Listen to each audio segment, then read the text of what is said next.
Okay friends, Mayabazar last class continuation చూద్దాం. So 1957లో movie release అయింది, 50 years back. అదొక మంచి మూవీగా బాగా పేరు వచ్చింది. అలాగే ఫిల్మ్ ఇండస్ట్రీ 100 years అయిన సందర్భంగా ఒక ఆన్లైన్ పోల్ కండక్ట్ చేస్తే దానిలో మాయాబజార్ ఫస్ట్ ప్లేస్ వచ్చింది అని.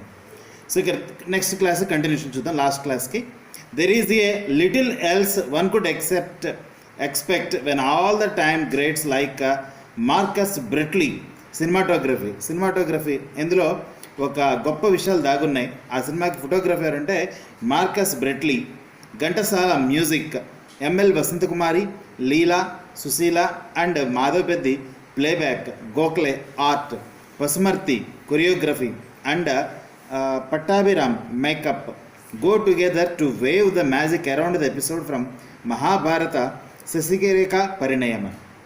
మహాభారతంలోని శశిరేఖ పరిణయం అనే కాన్సెప్ట్ తీసుకొని వీళ్ళు ఈ మూవీని తీశారు. ఈ మూవీలో కూడా అందరూ పెద్ద పెద్ద వాళ్ళు నటించారు. మార్కస్ బ్రెట్లీ అనే సినిమా ఫోటోగ్రఫీ, అలాగే ఫేమస్ ఘంటసాల గారి మ్యూజిక్ అందించారు. ఎంఎల్ వసంతకుమారి, లీలా, సుశీల, అలాగే మాధవ్ పెద్దేనైనా ప్లేబ్యాక్ ఇవ్వడం జరిగింది.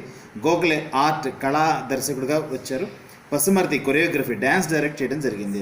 ఇలా గొప్ప గొప్ప వాళ్ళంతా కలిపి మహాభారతంలోని శశిరేఖ పరిణయం అనే కాన్సెప్ట్తో మనకి మాయాబజార్ సినిమా తీయడం జరిగింది.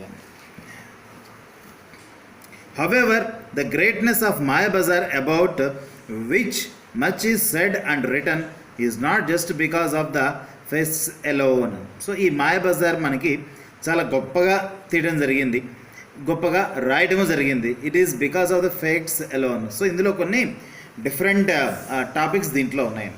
It is a tribute to Telugu culture, language and customs of the land. So ఇది మన తెలుగు కల్చర్, అలాగే తెలుగు భాష, కస్టమ్స్, తెలుగు యొక్క ఆచార వ్యవహారాలకి ఇది ఒక గొప్ప ట్రిబ్యూట్ లాంటిది, అంకితం అని చెప్పొచ్చు. The film was watched repeatedly soon after it's release. Cinema release అయిన తర్వాత చూసిన వాళ్ళే మళ్ళీ మళ్ళీ చూశారు. Because people identify every character of the film with someone they knew their immediate vicinity and the audience still to do same now. ఎందుకంటే ఆ characters అన్నీ కూడా వాళ్ళకి బాగా దగ్గరగా పరిచయం ఉన్న క్యారెక్టర్స్ లాగా అనిపించాయి. అందువల్ల ఎక్కువ మంది ఈ మూవీని రిపీటెడ్గా చూశారు.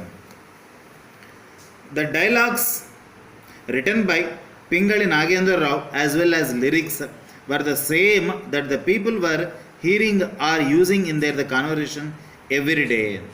అలాగే ఈ సినిమాకి డైలాగ్స్ పింగళి నాగేంద్రరావు అని ఆయన రాశారు, యాజ్ వెల్ యాజ్ లిరిక్స్, పాటలు కూడా ఆయన రాశారు. Were the same that the people were hearing are using their conversation every day.